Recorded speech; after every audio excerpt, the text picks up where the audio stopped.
maginhawa, matatag, at panatag. Yan ang mga katangiang mayroon ng kabataang Pinoy na kinakatawan ng National Youth Commission.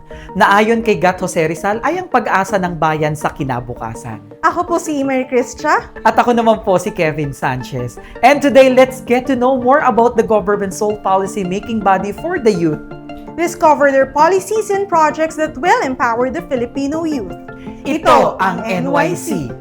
Founded on June 13, 1995 under the Republic Act 8044, NYC's advocacy is to create policies in youth protection, participation, and fundamental networks.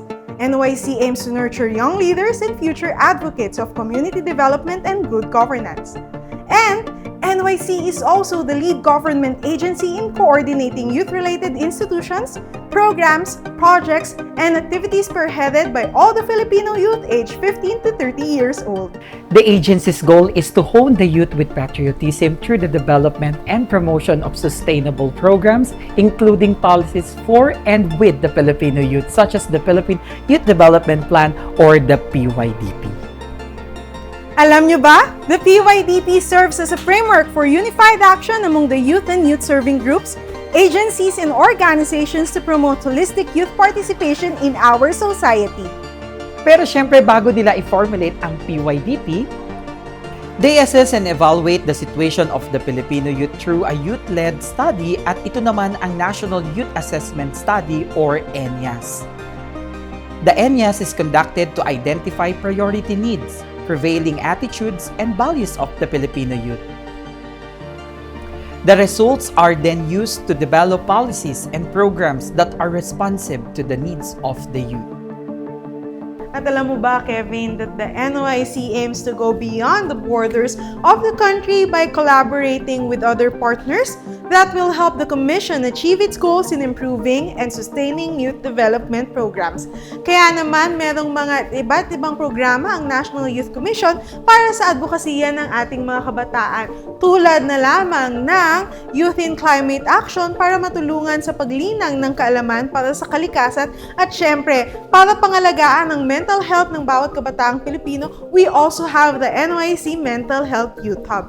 At bukod sa mga programa na para sa ating mga advokasya, meron din tayong mga celebrations tulad na lang ng National Youth Day at International Youth Day every August 12 wherein we discuss youth issues in the global scale. At bukod dyan, we also have the ASEAN Day every August 8 to celebrate the establishment of ASEAN and its member states. At para naman sa mga minamahal nating mag-aaral, we have National Students Day every November 17, wherein NYC is the lead agency in celebrating the Filipino students, focusing on advocacies related to education. Kaya naman, Emery, alam mo, isa sa mga programa ng National Youth Commission, ang National Youth Parliament, kung saan it's 2 years. After 2 years, we have gathering of youth leaders from different provinces across the country for the formulation of the policies na talaga namang kapaki-pakinabang ng mga kabataang Pilipino. Tulad ng NYP, we have also the Youth Organization Registration Program. Meron ka bang organization sa area mo? Ayan. So, maaari ninyong irehistro ang inyong mga organization sa pamamagitan ng YORP. At kung sakaling mabigyan kayo ng Certificate of Registration, maaari ninyo ito or makapag-avail kayo ng technical assistance mula sa NYC. Siyempre, Emery, ayan, dahil alam ko, very active volunteer ka ng National Youth Commission. Sa mga gusto pong mag-volunteer sa National Youth Commission, maaari po kayong mag-apply bilang aming NYC volunteer sa pamamagitan po ng programa ng National Youth Volunteers Program or the NYBP.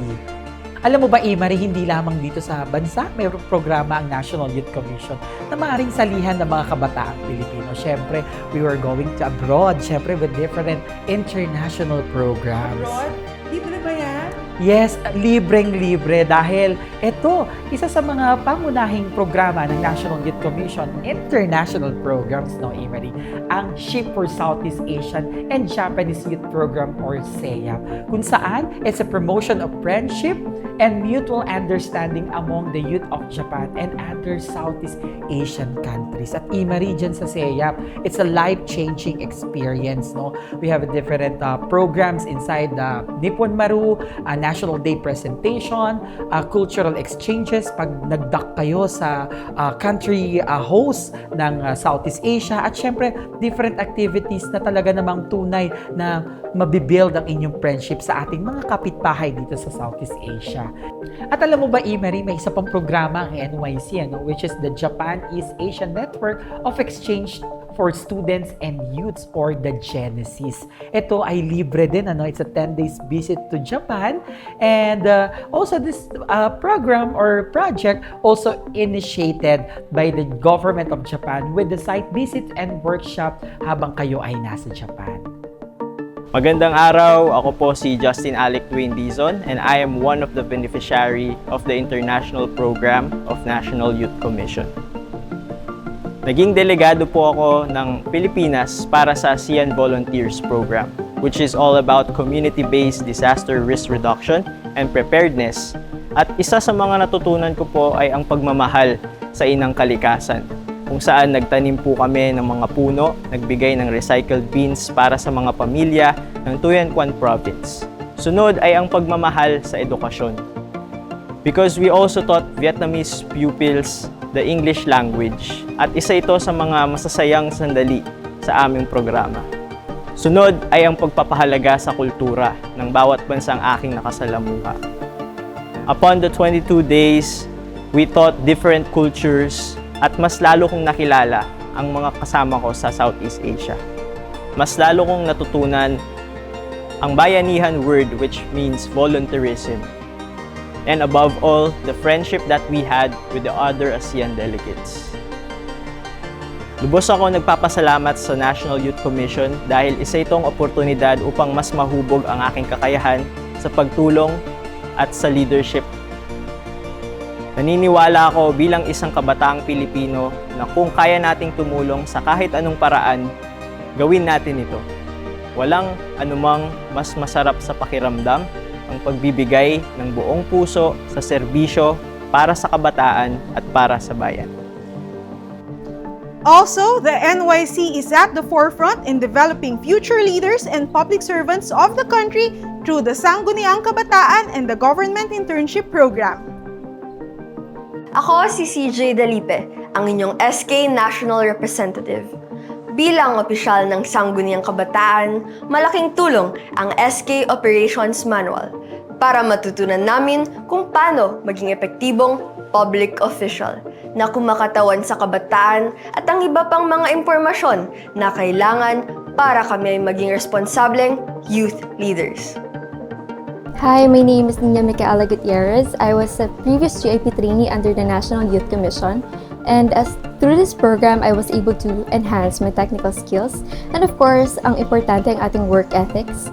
And as I mentioned, I was a previous GIP trainee, so ito ang naging unang hakbang ko upang maging ganap na empleyado ng NYC. And through my experience, nahulman ito ang aking pusong may pag-ibig at mataas na pagtingin sa serbisyong publiko. At ang lahat ng ito ay para sa pagiging isang mabuting public servant. Laging inspirasyon ang kapwa ko kabataan. The NYC does not only empower the Filipino youth but also helps them to be responsible, proactive, and patriotic leaders of the country in the present and in the future. Ako po si Emery Cristia. At ako naman po si Kevin Sanchez. At ito po ang National Youth Commission para sa Kabataang Pilipino.